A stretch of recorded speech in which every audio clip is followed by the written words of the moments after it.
Hi everyone, welcome to our webcast on the labor market and short-term outlook. I'm Elizabeth Crowfoot, Senior Economist at the Conference Board with the Labor Markets Institute, and it's my pleasure to be your host for today's conversation. So as we look into the future, we're seeing a renewed COVID-19 cases that are rising, and we're also going to be welcoming a new administration in the new year. So this is a good time to revisit some of these labor market trends and look at the outlook for the coming months. So some of the topics we're going to be addressing today, what are the latest labor market data, and we'll be looking at unemployment projections for 2021. We'll also look at projections of wage and salary trends. We'll also look at some of the groups of workers and industries that have been most impacted throughout this pandemic. And then we're going to switch gears a little bit and look at some of the issues from the perspective of companies. So many have been saying that they're having a hard time hiring despite very high unemployment rates, so we're going to be taking a look at why that is the case, as well as how working from home can become the new normal and really the perspective from the employers on this issue. And finally, we'll look at some of the differences in labor market conditions across the different U.S. regions. So before we get into it, a few housekeeping announcements. We are offering CEU credits for this webcast, those that are shown here. Make sure you stay on the webcast, on the live webcast for the entirety of the program in order to get credit. You'll want to click on the link in the CEU request pod that's at the bottom right-hand corner of your screen, and make sure to click OK on those pop-ups that are going to come up on your screen to get that credit. So my guests for today, first joining me from New York, both of them, first Gad Lebanon, Vice President of Labor Markets for the Conference Board. Most recently, he has been leading all of our research on the labor market impacts of COVID-19 and is a regular contributor in Forbes. And his most recent piece is on the top 10 pandemic job market trends, which I really suggest you check out. So welcome, Gad. Thank you, Elizabeth. Pleasure. Also joining me is Frank Steemers, economist at the Conference Board. He is one of our primary researchers focusing on U.S. and global labor markets, and one of the main authors of the report that just came out entitled Adapting to the Reimagined Workplace, Human Capital Responses to the COVID-19 Pandemic. And we'll be discussing some of the findings from that report today. Good to have you on, Frank. Great. Thank you, Elizabeth. So before we get into our content, I do want to do one quick plug for our podcast series, Indications, and Gad, Frank, and I do a monthly episode called the U.S. Labor Markets Roundup. And this is an opportunity for us to really dig into the monthly jobs report that is published by the Bureau of Labor Statistics, really to provide digestible insights and let our listeners know what they should be paying attention to each month that these critical data come out. Our October jobs report analysis just came out this morning. And we also look at the top 10 pandemic job market trends, which is related to that op-ed piece that Gad published recently. We also do deep dive episodes, so some of these other topics are linked to previous monthly job report podcasts, but we have looked at other issues such as the post-COVID U.S. labor market, so what to expect in the future, the delayed wage crunch, and also Frank and I and one of our other senior economists out of Europe, we did an episode on international labor markets and looking at the differences between different countries and how they are reacting to the pandemic from a labor market perspective. So I hope that you subscribe to that podcast through your favorite podcast app. So now to really dive into our content, I'm going to hand it off to Gad, and he's going to take us through the economic and labor market outlook. Yes? Sure. Thanks, Elizabeth, and thank you everyone for joining us. Well, we started this pandemic with the deepest recession since the Great Depression, but since then things have gotten much better. The recovery was stronger than expected, but it is slowing down. But the monthly growth rate in employment in the last 2 months was much weaker than during the summer, simply because a lot of the things that were going to open up, a lot of the businesses already opened up during the summer. In the next 3 to 6 months, we think that the main factor in the economic and labor market outlook is the rapid increase in COVID-19 cases, also in hospitalizations and in death. There are already states that are reacting to the increase in COVID cases by putting more restrictions on the economy. Now, we don't think it will go back to the complete shutdown like we had in April and late March, but we may see some further slowing or perhaps even a drop in employment in the next several months as some businesses close down, and especially things like indoor restaurants and some travel and other things that are highly susceptible to getting infected. One of the most interesting features of this recession or this economic crisis is that despite the crisis, we have a strong spending on goods. That is because all of those services like out-of-the-home entertainment, travel, restaurants, and many other things that are related to social distancing, people don't spend money on them, but they instead spend money on goods, especially leisure-related goods that are replacing some of the leisure-related services. So we are at a relatively high level of unemployment rate, around 7%, which is still historically high. But we, as we'll show you later, we think that overstates the slack in the labor market, at least for now, and meaning that it is easier to recruit than typically an economy at a 7% unemployment rate. And we'll talk about that later. Given the COVID development, we expect a high unemployment rate to remain high through early 2021. But it is not going to be as easy to recruit, and people are quitting their jobs at a surprisingly high rate. So again, a very large disconnect between the unemployment rate, which is very high, and the other labor market indicators that are not suggesting an unusual labor market. We also have a kind of a technology boom right now with all the shift to remote work, remote learning, online shopping, telebanking, telehealth, a lot of opportunities for technology companies, which is very well reflected in their stock prices, and that's another important trend that will be with us for several more years. There is a large variation across locations and industries. It's not a one-story-fits-all. For example, vacation destinations are very hard hit, as well as some demographic groups that are especially concentrated in the hardest hit industries, and we'll talk about it later. I think that while we are somewhat pessimistic about the next several months because of the very rapid growth in COVID, We are more optimistic about the later part of 2021.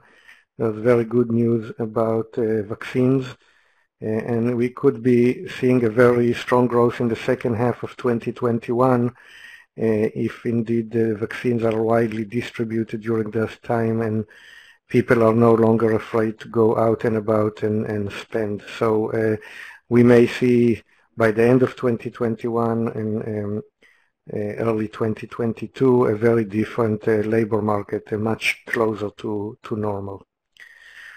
So with that, Elizabeth, I think those are the main trends that in the short term.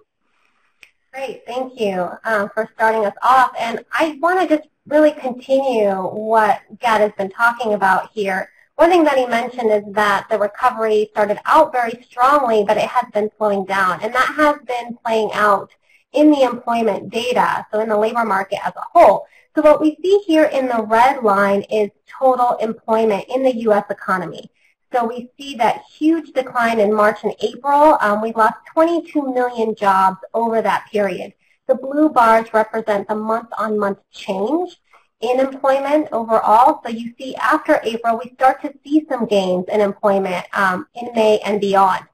So what looked in the beginning as a V-shaped recovery there has completely slowed down dramatically, especially in the last couple of months in September and October.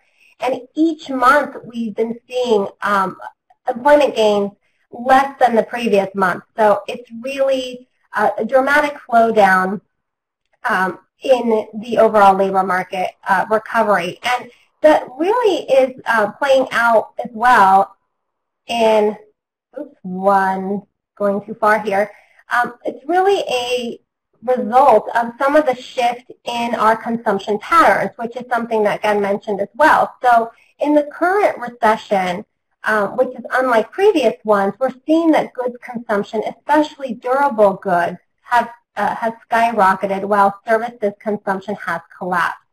So in this chart, what we see are spending on goods in the red line, and then spending on services in the blue line. And those shaded regions in the chart are previous recessions. So in each of those time periods, you see how goods consumption decreases much more dramatically than services. And generally, services are much more resilient to periods of recession. People still need to go get their hair cut, they still need to go to the doctor, they still go out to eat occasionally, so that spending on services is generally more stable. Whereas in this case, with the pandemic, people are very hesitant to go out and consume face-to-face services, so instead, they're spending their money on goods, especially alternative recreational goods, for example, bicycles and gaming consoles, and other types of goods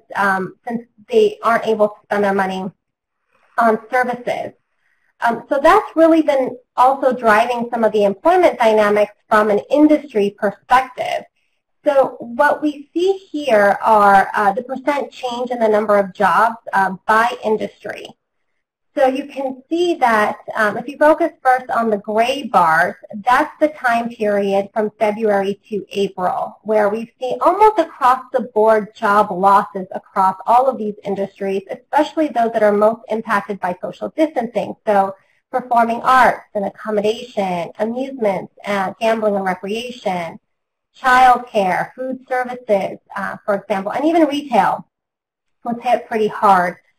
And then if you look at the blue bars, that's the change in employment since April. So from April to October, after the lockdowns, after economies throughout the country started to really open up, and we started to see more consumer spending, both on goods and services, you see a little bit of a bounce back, especially for certain types of industries, even in those that are impacted by social distancing.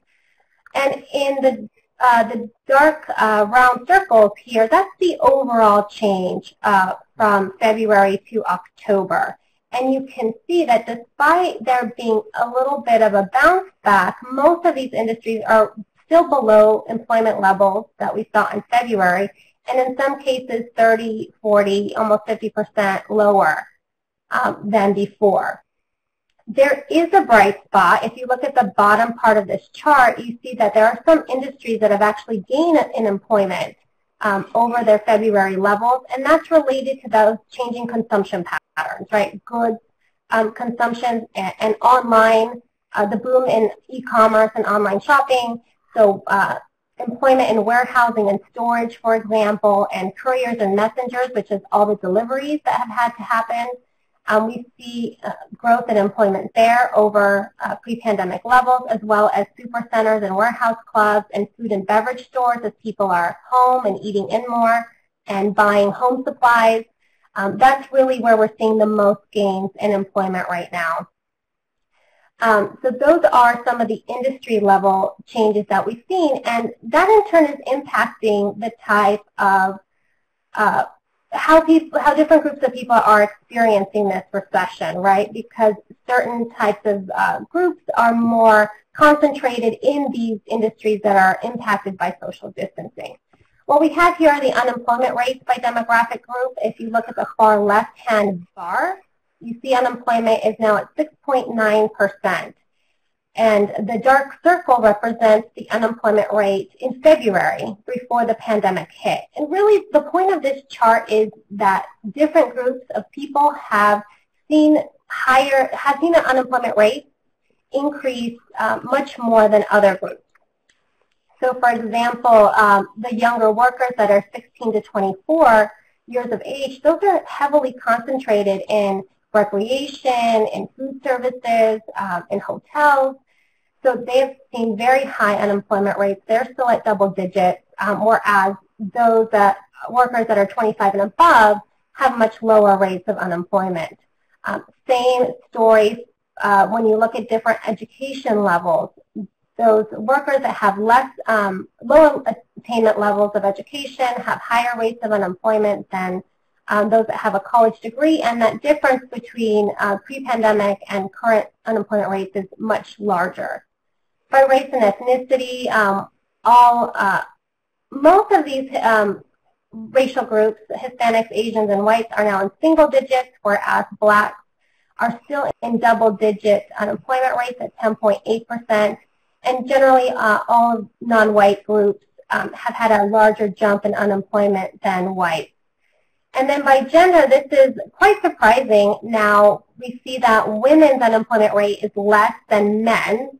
At the beginning of the pandemic, women's unemployment rate was at least 3 percentage points higher than men's, and that has really come down, which looks great on paper, but that's really the result of women stepping out of the labor force due to commitments with child care and other household responsibilities that have really forced them to leave the job force. And I'll dive into that issue a little bit later on, so I will leave it there for now. And the next group of slides here, I'll let Frank tell us more about what we can expect beyond 2020. Yeah, great. Thank you, Elizabeth. So we were just looking at your unemployment rate, and now we are back to the national level. But what we want to show here is what is going to happen, or our expectation, what will happen to the unemployment rate for the remainder of 2020 and going into 2021. So we saw, of course, this rapid decline in the unemployment rate from April to October. But basically what Jet already was explaining in our introduction, going forward, it will be very important to see what is happening to the virus. It is spreading now more rapidly. As a result, states may need to impose more restrictions. Businesses may be closing down, and as a result, we don't expect that employment will be growing as rapidly anymore as it did over the last couple of months. Also, the unemployment rate will likely start to flatten. Going into 2021, I think it will be most important to look at what will happen to the distribution of a successful vaccine. If that is possible, of course, also it will be easier for employment to start growing again, for the unemployment rate to go also down again. Let me emphasize here still, even though we are at 6.9 unemployment rate now, and Elizabeth, again, you're going to talk about it more about the labor force participation rate. One of the reasons the unemployment rate is also low is that there are a lot of people have actually dropped out of the labor force and are not part of the unemployed anymore. So I think that is our outlook for 2021. then let me go to the next slide here. So in the next couple of slides we want to talk more about how difficult it currently is for different employers to find qualified workers. We have still an elevated unemployment rate, and normally you would expect that with an elevated unemployment rate you have many job seekers, and as a result it is easier to find qualified workers. What we hear and what we find in survey data is, however, that it is still not the case. Employers are still having a very difficult time to find qualified workers. So Gert is going to talk more about that in the next two slides, but let me go first into this slide because this is one of the reasons why the unemployment rate is currently overestimating the slack in the labor market. So what we're looking at here is the unemployment rate. That is the line on top of these stacked bars, and then the stacked bars represent the type of unemployment. So you can be unemployed for many reasons. You can be temporarily furloughed or temporarily laid off. You can be permanently laid off, or you can be unemployed for other reasons. So for example, re-entering the labor market, or for example, voluntarily quitting your job and therefore looking now for a new job. So what you see is that during the pandemic crisis is that the movement in the unemployment rate was primarily caused by changes in the blue bars. So in April there was a huge increase in the share of people who were furloughed. And if you look at the purple bars, those that are permanently laid off, there was an increase, but not as much as we have, for example, seen during the Great Recession. If you look at the peak in 2010 of the unemployment rate, only a very small share was furloughed. So why is this relevant? If you're furloughed, you're expected you can still be recalled back to your old job, and as a result, you're not actively looking, or maybe not as actively looking, for a new job. So even though the unemployment rate is still high, the group of people that are really actively looking for a job is smaller than we have seen during other recessions. So maybe at this point, Gert, I'll give it over to you. Actually, if I can just quickly, Frank, we have a question that has come in, and I do want to encourage everyone to put their questions in the box at the lower left-hand part of your screen. Someone is asking about, how does this compare with the rest of the world in terms of the unemployment rate and the furloughs that are happening? Maybe you can just give a quick idea of how this compares to maybe some labor markets in Europe, for example. So I think comparing it, for example, to Europe, we know the labor markets are very different. Here we had a huge increase in the unemployment rate, where in Europe you had many job sharing programs. So government just stepping in, helping out businesses to keep people on the payroll. So we haven't really seen a big increase in the unemployment rate in countries outside of the US, although you do see it in some, especially Southern European countries right now. But I think it's important to keep in mind how different the labor market is in the US compared to, for example, in Europe. Great, thank you. And just to address one other question that just came in, these data refer to those people that are actively looking for a job and available for work. Those are the people that are unemployed or they've been temporarily laid off. They do not reflect those people that are have applied for unemployment insurance benefits. So that's a different measure that is somewhat related, but also different as well. Don't want to confuse people too much there, but it doesn't reflect unemployment insurance benefits. So, Gert, if you want to go ahead and sure. Sure.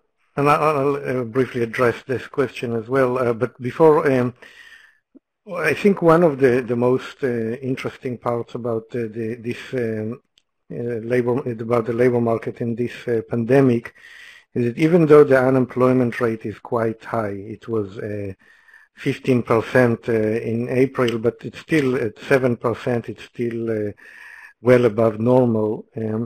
But if you look at the red line, which is a measure of recruiting difficulty from the National Federation of Independent Business, it's not low at all. It's still historically quite high, meaning that employers in that survey are still finding it difficult to recruit, and the disconnect between the two is the largest it's ever been. So why is it still difficult to find qualified workers despite the high unemployment rate? We think that a lot of it is because a lot of the people who are listed as unemployed are not actively or seriously looking for a job. Frank showed you before the chart that shows that a lot of the unemployed are still believe that their job is waiting for them, their old job, and that's why they're not as active or serious about looking for a new job right now. There's also the issue, especially for frontline workers, the fear of COVID. A lot of people, especially older workers perhaps, are not interested in going back and being at risk for getting infected. So they're also not as actively looking for a job. And finally, a lot of working parents or previously working parents, they don't have a solution for the childcare issue, so they also probably are not as incentivized to seriously look for a job. So the actual number of people who are seriously looking for a job is probably much lower than the unemployment rate, and that means that fewer workers are competing for job openings, and that's why it is not as easy to recruit right now despite the high unemployment rate. Great, thank you, Gad. And I think, Frank, if you can take us... I'm sorry, I was just saying that another evidence for this difficulty in recruiting we can see in this chart that Frank was leading a survey around that topic. So Frank, you want to chat about it? Yeah, I can talk a little bit about that. So we feel that, as Elizabeth also already introduced earlier, we filled our own survey in the second half of September with 330 human capital leaders, asking them about remote working, human capital practices, workforce cost reductions, and we have some more slides about the survey later on. But one of the questions was, how difficult is it for your organization currently to find or how difficult is it to find qualified workers? So we asked how it was just before the pandemic and how difficult it was in September, so at that moment when we filled the survey. What we show here is we grouped this survey or companies in two different groups, companies with mostly professional and office workers and those with mostly industry and manual services workers. So as you can see, with the first group, mostly professional office, there was a small decline in companies reporting that they had difficulties finding qualified workers. One reason could be because they could continue to work remotely, so more people are still available. But especially when you look at the other group of companies, mostly industry and manual services, companies with mostly industry and manual services workers, you see that before the pandemic and in September, there's actually not really a difference. If anything has happened, it's now, if you look at the dark gray bars, there was almost a doubling in the share of companies saying that it is now very difficult to find qualified workers. So this is underlying the point that Gad, that you were also making, that even though the unemployment rate is still elevated, maybe not that many people are actually actively looking or available to work. Yeah, so let me then give it back to you, Gad, to talk about voluntary quits rates. Yeah, so another unusual indicator in this recession is the quits rate, or kind of the opposite of retention rate. So again, if you look, for example, in the previous recession, 2008, 2009, the voluntary quit rate dropped dramatically. And in this recession, it dropped a little or quite a lot in April, May, but then now it's shooting back up to a point where the quit rate is not unusually low, which is again not a typical behavior during such a high unemployment rate. So again, despite the unemployment rate, people feel comfortable looking for another job and quitting their job to go to another job. So some of it could reflect, for example, working mothers that just quit because they decided that they can't work right now. But I think the main reason for this is there's simply a lot of hiring and still a lot of competition in many types of jobs over workers. Yeah, and you know, when it's not so easy to recruit and it's not and people are still quitting their jobs, that means that probably wage growth is not going to shrink significantly in the near term. But what we think will happen is that eventually the low unemployment rate will lead to slower wage growth, and this is kind of the historical wage growth for people 16 to 24 in the blue line and people 25 and above. And we see that the blue lines, those are the kind of young people, new labor market entrants, their wage growth is much more volatile. It tends to go down more and up more. After the Great Recession, it actually became negative for a couple of years. So we expect that to happen again, that we'll see a lower wage growth for new hires, especially new labor market entrants, and a more modest slowdown in wages for people who are staying in their job, existing workers. Okay, we have a couple of questions that have come in about the labor market being having a little tighter than what people would expect. So one question is, do you find the skills mix to be a factor contributing to the difficulties finding the right candidate? Can you talk about the skills issue? Yeah, I'm not sure that this is the main factor, the skills. I think that in many types of jobs, especially ones that are caused where the risk of infection is very high, I expect that there are simply fewer people are looking for a job, and that makes it still somewhat a tight labor market. You know, the skills could play a factor in the margins, but I think it's more other factors that are causing it.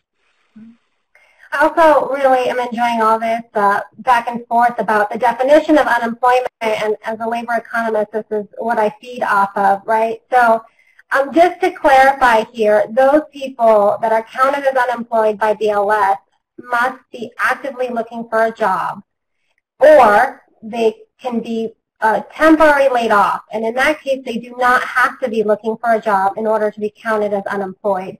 So them being counted as unemployed does not have anything to do with whether or not they are receiving unemployment insurance benefits. So those are two separate systems tracking people that have lost a job in one way or another. Gad, do you have any other comments about this, since there's a lot of back and forth? No, I think you covered it well. Great. So moving on to the next part, I believe here we are now at our poll question. So we do want to get some engagement out of our audience, so if we could bring that up. So we would like to know, how is your organization currently responding to COVID-19?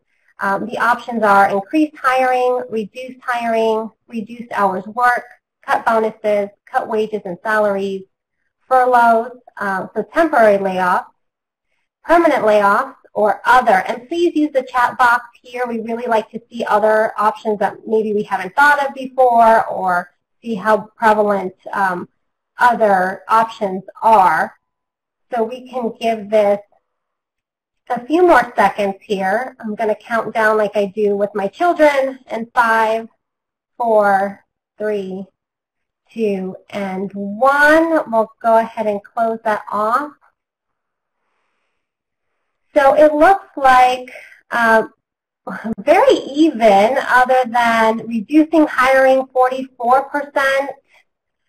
Other than that, it seems to be, you know, about a fifth are selecting several of the other options, about a quarter permanent layoff, about a quarter other, More flexible schedules I see, cost savings, but only for management, working from home, remote work for almost all positions, lots of remote work, reduced bonuses.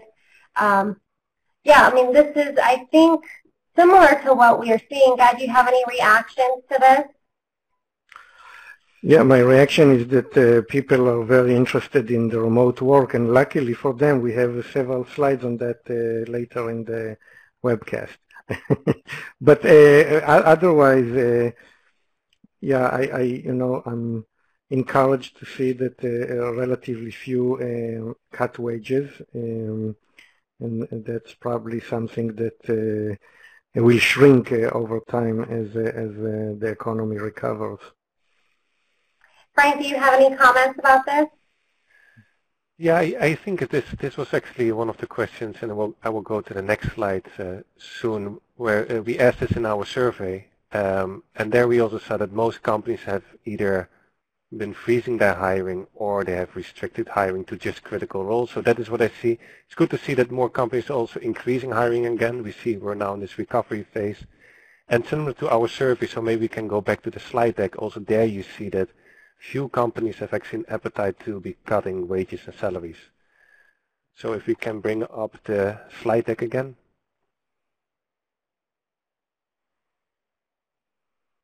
Yeah, great, thank you. So let me go to the next slide here. Yeah, okay, great, thank you.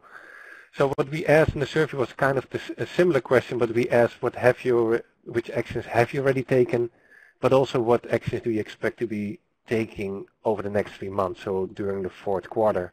So at the top, restrict hiring, as you also saw in the poll questions.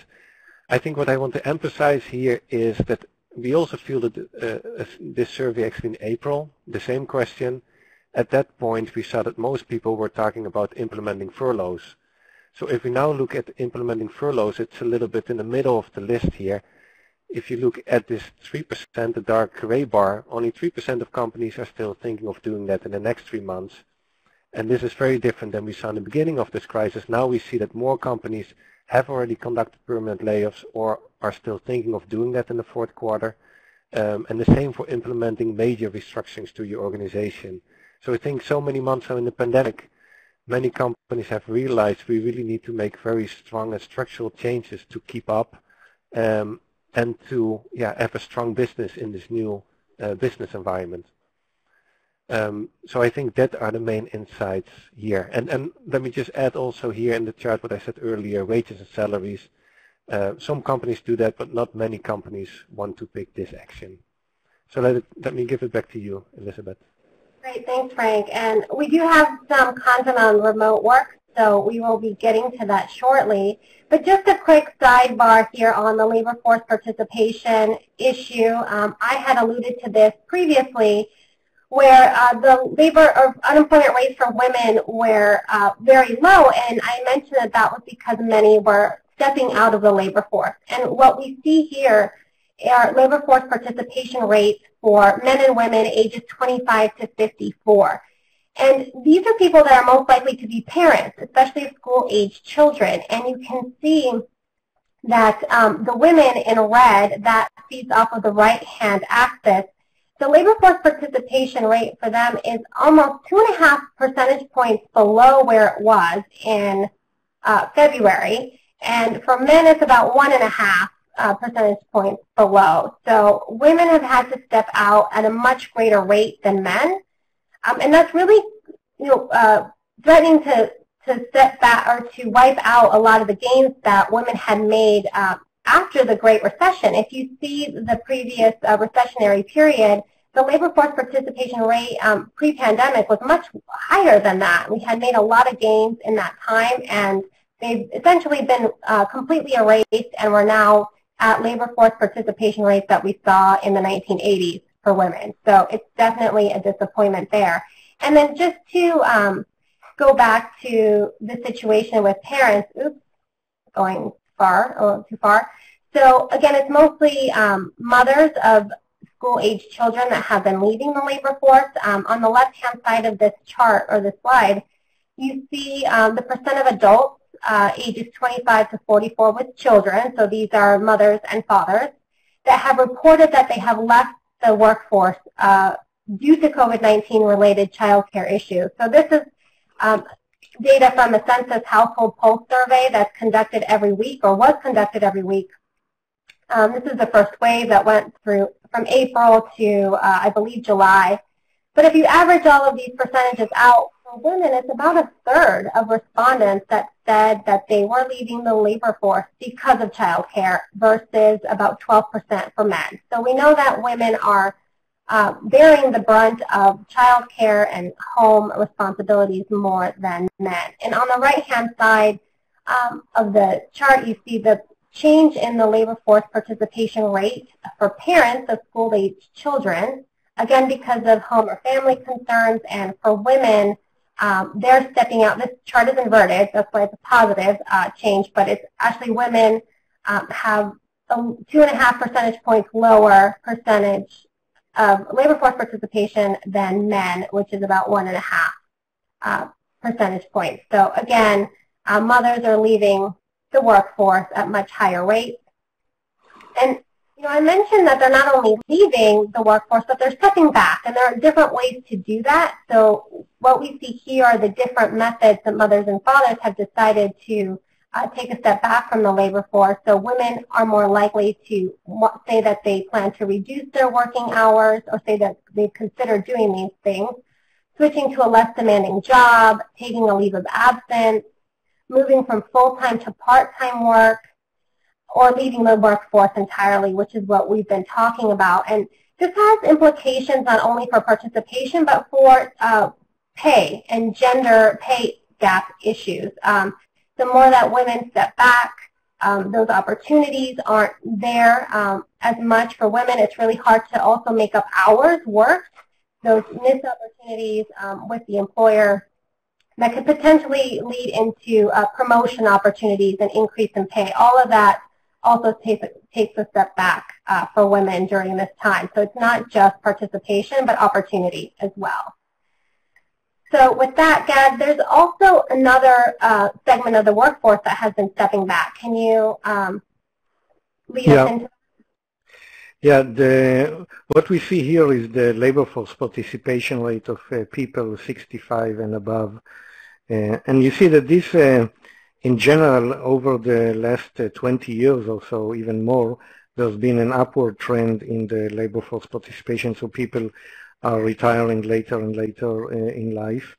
And the participation rate has been consistently growing. So what we've seen in this recession is, for the first time in more than 20 years, that we see a significant decline in the labor force participation of older workers. I think part of it is because people who are older are more at risk of COVID, and they just prefer to retire or to leave the labor force until COVID is gone. But I think one of the reasons why they felt that they can do that, and you see that in this recession the trend is the exact opposite of what happened in the Great Recession, where the labor force participation rate of those people, of older people over 65, in the Great Recession, it just kept going up, and now it's going down. So one of the differences between those two periods is that now both stock prices and home prices keep going up, whereas in the Great Recession, both stock prices and home prices dropped dramatically. So that means that people, their financial wealth and retirement preparedness are at much better shape now than compared to the Great Recession. So they don't need to delay retirement. They can retire earlier if they want to or need to. So, I think probably many employers are seeing that some of the older workers are just not interested in coming back to work, and some of them shifted to full retirement. Great, thank you, Gad. We have one more poll question, I believe, coming up next. Just to quickly address a couple of the questions that came up, though, about industry mix and some of the layoffs that we're people have seen in manufacturing, for example. I think that is, now that we've seen some of the job losses primarily in social distancing sectors or sectors that are affected by that, as we move further into this recession or as this drags on longer and longer, we start to see some of those other industries not directly impacted by social distancing like manufacturing or construction, that we'll start to see some of that weakness that's going to trickle down just through cyclical nature of a recession, for example. And in terms of some of the other signs that businesses are seeing in restructuring and turnaround, you know, a lot of that was also businesses that were already investing in technology, for example, or that were financially more sound, were able to take this opportunity and really turn it around, whereas I think a lot of what has happened now in certain sectors is revealing weaknesses or points of weakness for certain businesses that weren't on that bandwagon before, and they've had to restructure because of some of those accelerating trends to online or remote work, for example. So let's. Oh. Let me just quick remote. I mean, one of the ways this restructuring is manifests itself is through the productivity number. So our companies, when they need to cut labor cost or costs in general, are finding a way to be more efficient. And we do see in the second and third quarter of this year that there has been a jump in productivity like we see typically during and after a recession. So we're likely to see companies finding ways to become more and more efficient until their profitability goes back to normal. Yeah, I think these have been some really good questions that have come through. And just to try to get to this poll question quickly, if we can bring that up. Sorry, let me go back one. If we could bring up the poll question about remote work, see if it will show up here. Great, thank you. So a year after COVID-19 has subsided, what % of your U.S. full-time employees do you expect will be working primarily virtually or remotely? And by primarily, we mean working at least 3 days a week from home. So the options are that less than 10% will be working primarily from home, 10 to 20%, 20 to 40%, or 40% or more. So we'll give it just a couple of more seconds here as we're still seeing some options trickle in. We'll close it in 5, 4, 3, 2, 1. You can close the poll question. Seeing some answers here trickle in. I think it stopped. So yeah, I mean, it looks like 35, 38% are seeing elevated, 20 to 40 or 40% or more of employees that will primarily be working from home. Gad, do you have any reactions to this? Well, the numbers keep changing, so I wonder if any conclusions I reach now will be invalid in 1 minute as more votes trickle in. But no, I think this is an astonishing trend that, you know, before the pandemic, probably only 5% of office workers were working primarily from home, and now it seems like it's going to be in a completely different order of magnitude. And you know, the biggest legacy of the biggest economic legacy of the pandemic is the shift to remote work. And Brian, do you have any comments? Yeah, I think my comment is it's not unexpected because, again, we asked this in our survey. So let's go bring back in the charts, and then we can compare these results with what we got from our 330 HR leaders. So we asked the same question, but we also asked how was it before the pandemic. So that is what before the pandemic is what you can see in the dark gray bars, and the blue bars was what you were answering right now. So before the pandemic, 74% of companies had fewer than 10% of their workforce working primarily from home. Only 4% had like a very large share of people working from home. And now you see this complete change with now almost 1/3 of respondents in our survey saying that they will have a very large share, more than 40% of their workforce working from home. So I think that is a very interesting trend, and we get it confirmed in many surveys. We also fielded this survey in April, the same question, and already back then many people were saying this. When we fielded the survey again in September, what happened is that actually more people were more positive about having more full-time remote workers. So I think over the last couple of months, many businesses and business leaders have become more positive about this trend. So let me go to the next chart here.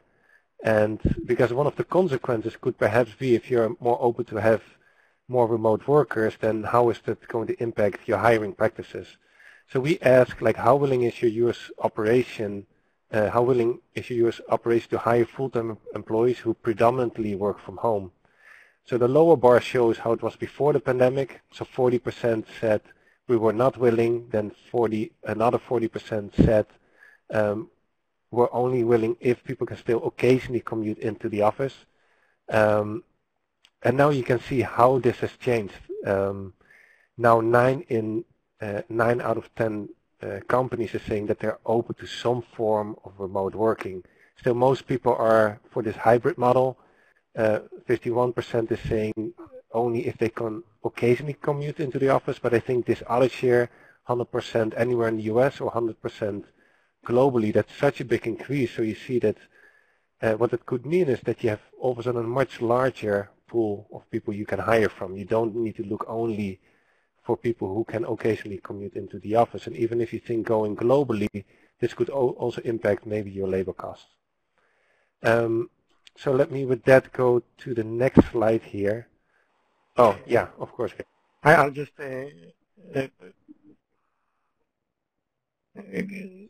even within the US, there is a growing debate now about companies where their workers are moving out of San Francisco, New York, or Boston, or some of those expensive markets, and moving to cheaper markets, and what should companies do in in those situations regarding compensation adjustment? So it could have a significant impact on labor cost, on business geography, on many things. Thank you, Kat.